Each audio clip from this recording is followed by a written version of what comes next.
So you have transferred, your office transferred 47.6 billion to PSDBM without the MOA.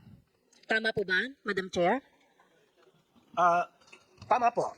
Hindi po kami nag-MOA batay po sa PSDBM Manual of Procedures. Hindi daw po sila from the very start requiring MOAs for common use supplies and equipment. And the PSDBM is here, Madam Chair, to perhaps validate what I said. Okay, mamaya na po ang PSDBM. Marami rin po akong tanong dyan, Madam Chair. So walang MOA. So, ibig niyo sabihin, ipinagkatiwala niyo na lang po itong 47.6 billion sa PSDBM. Walang terms of reference between parties, including yung mga technical specifications or quality standards ng mga items to be procured, delivered, or schedule and remedies in case of default. So, basta binigay niyo lang po yan. Para saan po yan? Ano pong mga deliverables ang gusto ninyong mangyari dyan sa 47 billion, Madam Chair? Madam Chair, yung pong transfer ng funds, yan po ay batay sa 5 o 6 na batas. Yung letter of instruction 799 EO 359, yung AO 285, reiterated twice in the General Appropriations Act.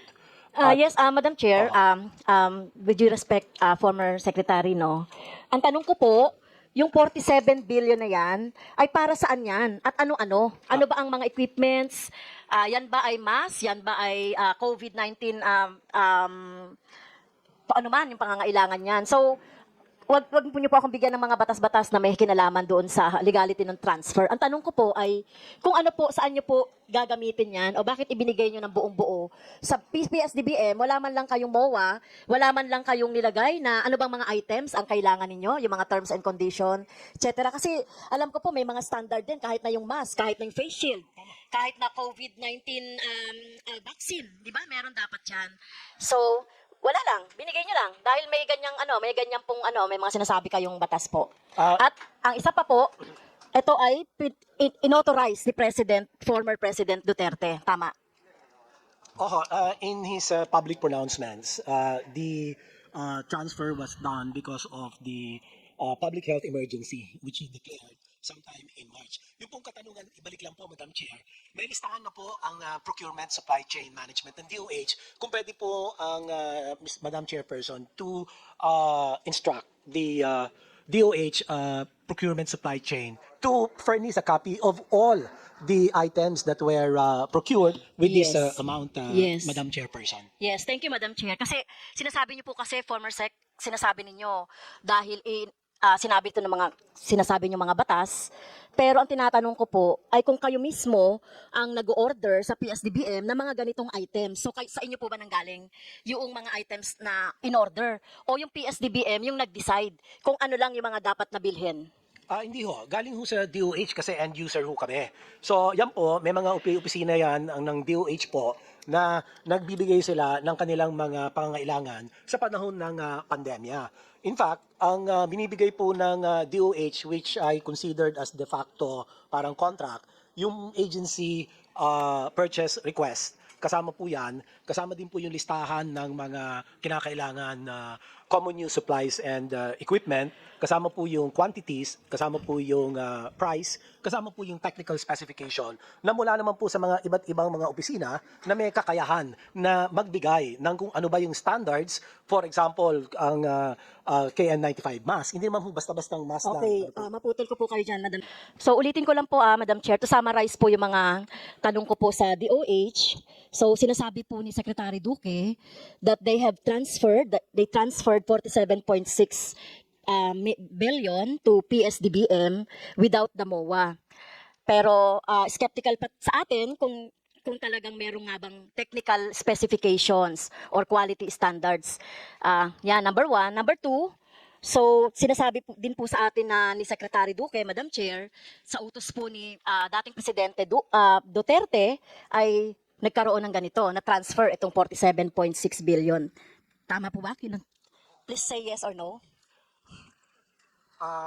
Publicly, this was made by the President in our meetings in the weekly meet or talk to the people Okay. waiting. So, clear po yun, no? 47.6 billion to be transferred to PSDBM.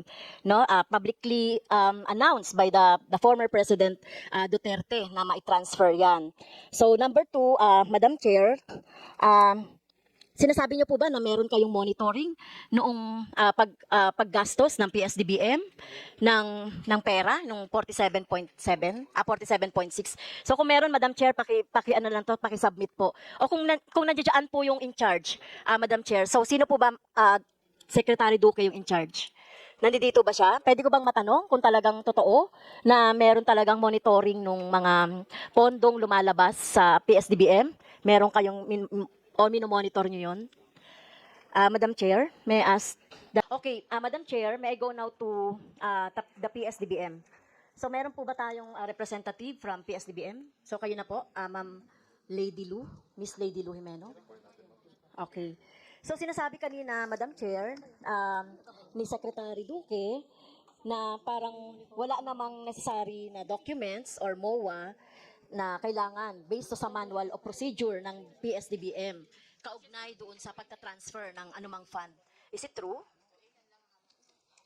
If the IATF ma'am or the fund transfers are intended for the procurement of a CSE or the common use supplies, yes, there's no MOA needed po.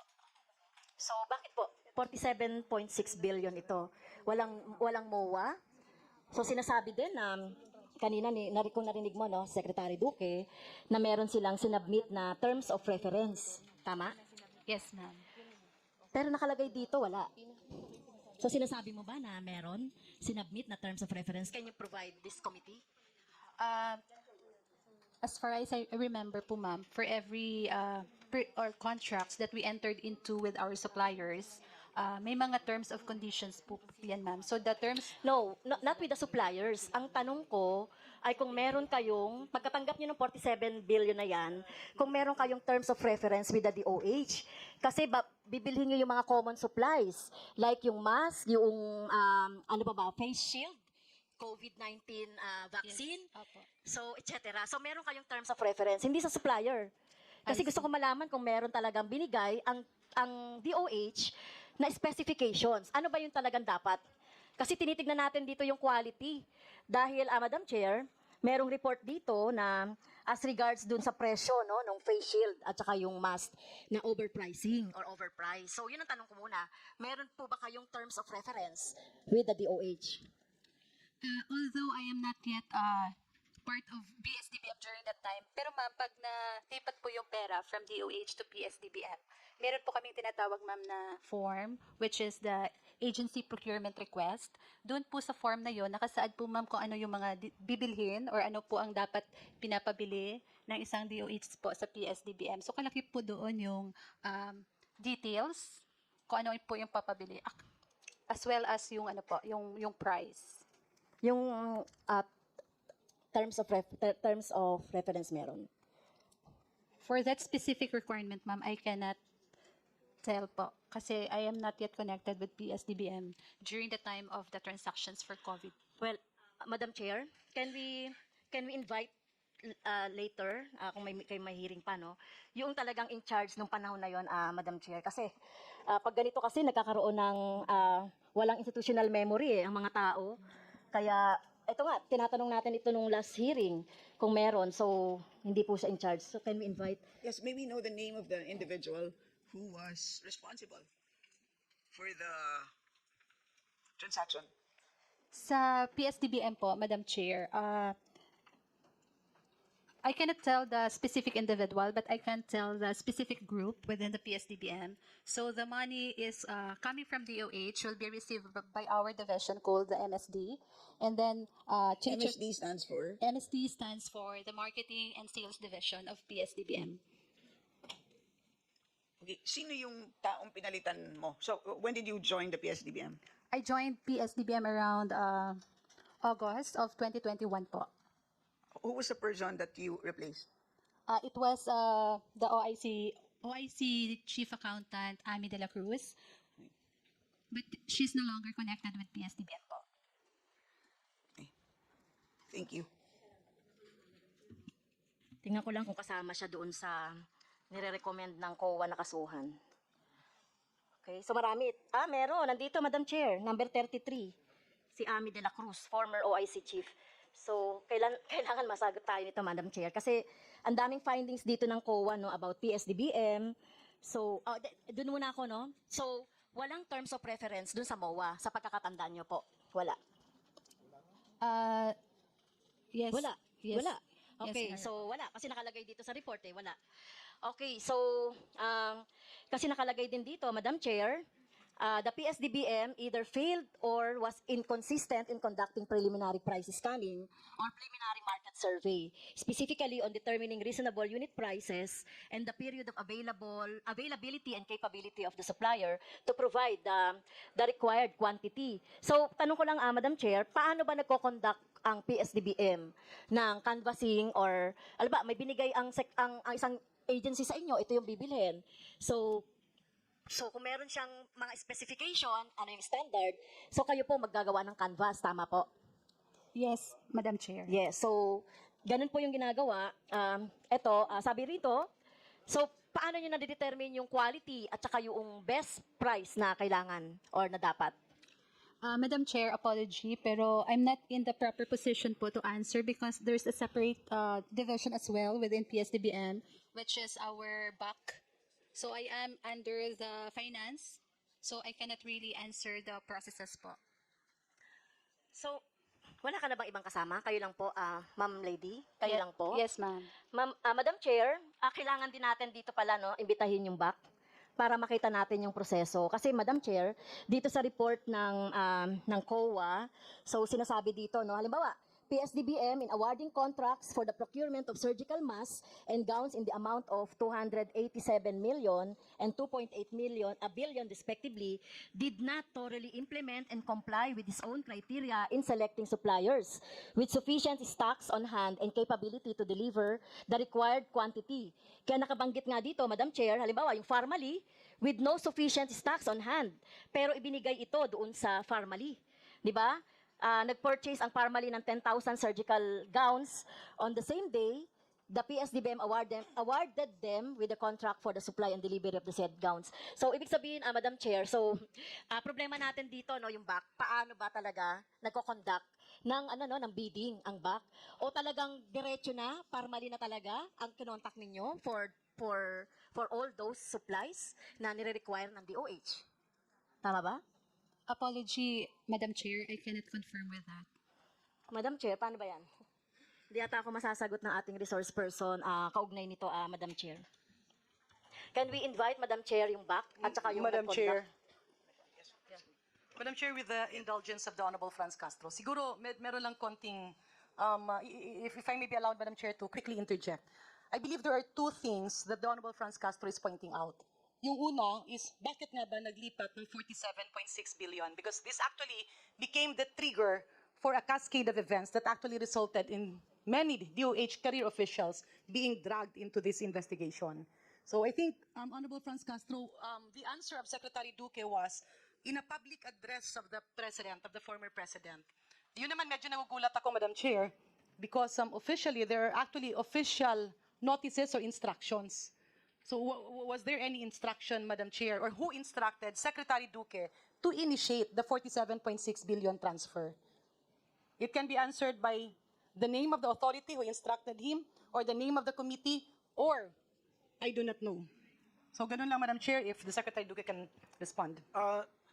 Madam Chairperson, it is within my authority to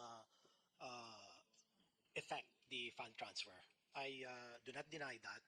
But again, my only overriding concern. So, Madam Chair, just to set things straight, the decision to transfer 47.6 billion was a unilateral decision of Secretary Duque. Do we get that right, Madam Chair? I would like to first underscore the fact that we followed all the PSDBM requirements. Yeah, insofar Madam Chair, with due courtesy, as the we can go to the materials, topic, Secretary CSEs. Duque. Yung first topic muna, para po, pasensya na po, but we really have to, I have to cut for the interest of time. The question is, did you unilaterally decide to transfer 47.6 billion to PSDBM? No, is the answer. I'm just complying with the rule with of the PSDBM. Again, I do not Madam want to Chair. belabor the laws that authorized the PSDBM to procure in a state of public health emergency materials, no? Sek, pasensya na po ha, magkaibigan tayo. Huwag nyo kaming life-saving paikot-ikutin kasi paikot-ikot po eh. Napakasimple ng tanong, it can be answerable by the name of the person or the name of the committee or kung ikaw naman ang nagutos, walang problema. Because my next question actually is, really, is it legal or not? Because I personally believe it's legal to transfer based on some premises. So let me go back to my question, Madam Chair. Earlier, Secretary Duque said, with due courtesy to Honorable Franz Castro, he decided to transfer it. So was that a unilateral decision? Or did somebody from the DOH instruct you? Or did somebody give an instruction? Or kung wala? Ito po kasing decision na ito based on the recommendation of the IATF, NTF. So there at is that time. there is a paper that recommends the transfer. I will check on this, Your Honors, but I Yeah, Sec. would Duque, like to reiterate that it is within my authority to Okay. effect the transfer because of the public health emergency, Okay, where there so- were no enough CSEs, PPEs, and other COVID pandemic supplies. So, And Madam Chair, we wanted just to make sure, Madam Chairperson, that the lives of our people are protected and that the risks are mitigated from our people, possibly then at the height of the pandemic that nobody knew about, that would have resulted in the millions So, Madam of Chair, infection and countless deaths of our healthcare workers. Madam Yeah. Chair, may I interject? Madam Chair. Yes. So, tingin ko naman po wala siguro, with due respect to our colleague, kasi kanina nalinaw ko na, no?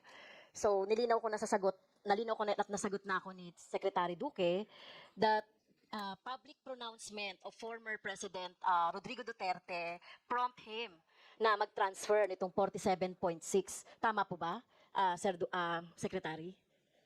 Tama po, no? Yun Yeah, sinabi niyo public kanina sa akin. pronouncements, Okay. yes, So, yung public pronouncement. So, dahil nga meron ding public pronouncement. So, yun, mukhang yun po yung sagot. Madam Chair, quick follow-up with that, Honorable Franz Castro. Kasi isang topic is the common use supply. History will say, documents will say, that medical supplies, medical items, and even equipments were never part of the commonly used supply. Kasi hindi naman po ballpen, lapis, at papel yung pinag-uusapan dito. So, with due courtesy, Honorable Franz Castro, maybe that question can be propounded. Who classified pandemic supplies as common use supplies? Paano po ba naging parang ballpen, papel, at stapler yung mga ginagamit na equipment at kagamitan ng Department of Health? Madam Chairperson, the GPPB resolution approved series of 3/2020. Meron po tayong dokumento patungkol dyan. Makikita po lahat ng mga CSE, mga supplies na isinama at pinahintulutan ng GPPB na common Madam use Chair, supplies. point of order. So, ito lang po ang masasabi Point of ko. order, Madam Chair. The Meron po question tayong is not document. being answered. Napakasimple po ng tanong. Sino po ang nag-request? We're not asking about memorandums and authorities. Was it an office in the Department of Health? Was it the Secretary of Health? With due courtesy, Madam Chair, alam kong may magandang intention si Secretary Duque, pero tila kasi nagiging mahirap kapag pilit niyang nililihis dun sa tanong ang sagot. The question is very simple. Who requested? Who initiated? We are not asking about who approved or who drafted guidelines. Who requested the inclusion of medical equipments and supplies as commonly used items? Paano naging ballpen, papel at stapler ang kagamitan sa pandemya ng Department of Health? Ang DOH ang humingi ng Who in the authority. DOH, Madam Chair? Oo, sino meron?